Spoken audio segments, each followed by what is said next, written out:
ತಾಯಿಗ ನಿಜವಾದ ದುಃಖ ಯಾವಾಗ ಆಗ್ತದಂದ್ರ ಆಕಿಗೆ ಮನ್ಯಾಗ ಒಂದು ಸೇರ್ ಜೋಳ ಇರದೇ ಇದ್ದಾಗ ದುಃಖ ಆಗೋದಿಲ್ಲ ಆಕಿಗೆ. ಮತ್ತೆ ಯಾರಾದ್ರೂ ಹತ್ತಿರ ಕಡ ತಂದು ಕೂಲಿ ಮಾಡಿ ಜೋಳ ಬೀಸಿ ಊಟ ಮಾಡಿ ನಿಲ್ತಾಳ, ಅವಾಗ ದುಃಖ ಆಗೋದಿಲ್ಲ.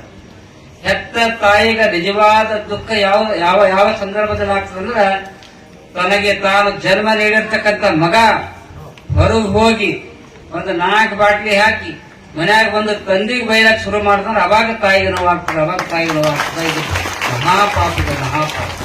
ಅದಕ್ಕಾಗಿ ನೀವೆಲ್ಲ ತಂಬಾಕು ವಾಣಿಯಲ್ಲಿ ಹೇಳಿದ್ರೆ ಯಾಕ್ರಿ ವರ್ಷಿಗೆ ಲಾಕ್ ಕೊಡತ್ತಾರ ನಮ್ಮ ಹನುಮಂತರ ಕಾಂದೆ ವರ್ಷಿಗೆ ಒಂದೊಂದು ಲಾಕರ್. ಬಹಳ ಖುಷಿ ಆಗ್ತಾ ಇದೆ. ಕೊಟ್ಟದ್ದು ತನಗೆ ಬಚ್ಚಿಟ್ಟದ್ದು ಪರರಿಗೆ, ಕೊಟ್ಟದ್ದು ಕೆಟ್ಟಿತನ ಬೇಡ, ಇದು ಮುಂದೆ ಕಟ್ಟಿಯುವುದು ಬಗ್ಗೆ ಸರ್ವಜ್ಞ ಹಾಗೆ ದಾನ ಧರ್ಮ ಎಲ್ಲ ಮಾಡ್ರಿ. ಅದರ ಜೊತೆಯಲ್ಲಿ ನಿಜವಾಗಿ ನೀವು ಯಾರ ಮನಸ್ಸು ನೋಯಿಸಬಾರ್ದು ಅಂದ್ರ ಜನ್ಮ ಕೊಟ್ಟಿರ್ತಕ್ಕಂಥ ತಂದೆ ತಾಯಿ ಮನಸ್ಸನ್ನು ಎಂದಿಗೂ ಕೂಡ ನೋಯಿಸಬಾರ್ದು.